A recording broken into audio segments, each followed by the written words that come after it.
बादशाह अकबर कामकाज के अलावा भी कई चीजों के बारे में बीरबल से बातचीत किया करते थे।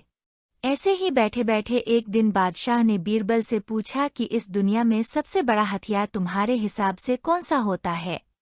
इस बात के जवाब में बीरबल ने कहा कि संसार में आत्मविश्वास से बड़ा हथियार कुछ और नहीं हो सकता है। यह बात अकबर के समझ में नहीं आई, लेकिन फिर भी उन्होंने कुछ नहीं कहा। उनके मन में हुआ कि समय आने पर इस बात की परख की जाएगी। कुछ दिनों बाद राज्य में एक हाथी बेकाबू हो गया। पता करने पर समझ आया कि वो पागल हो गया है। उसे कर्मचारियों ने जंजीरों से जकड़ लिया था।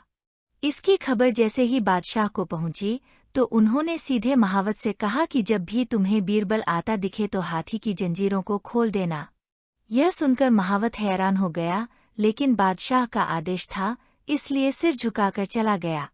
अब अकबर ने बीरबल को महावत के पास जाने के लिए कहा। महावत ने भी बादशाह के आदेश का पालन करते हुए बीरबल को आते देख हाथी को जंजीरों से मुक्त कर दिया। बीरबल को इस बात की खबर नहीं थी, इसलिए वो आराम से चल रहे थे। तभी उनकी नज़र चिंघाड़ते हुए हाथी पर पड़ी।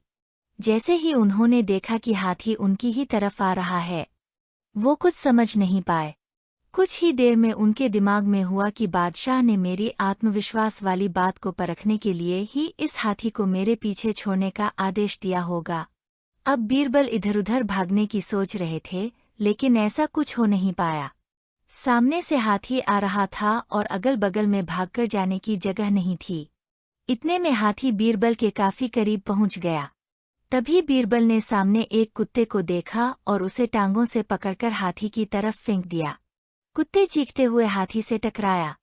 उसकी ऐसी चीखें सुनकर हाथी वापस उल्टी दिशा में भागने लगा। कुछ ही देर में इस बारे में बादशाह अकबर को पता चला, तब जाकर उन्होंने माना कि आत्मविश्वास ही मनुष्य का सबसे बड़ा हथियार है। कहानी से सीख: हर किसी की बात पर यूं ही भरोसा नहीं कर लेना चाहिए। बात की जांच और परख करना जरूरी है। दूसरी सीख यह है कि इंसान समय से पहले उम्मीद न छोड़े तो परेशानी से बाहर निकला जा सकता है।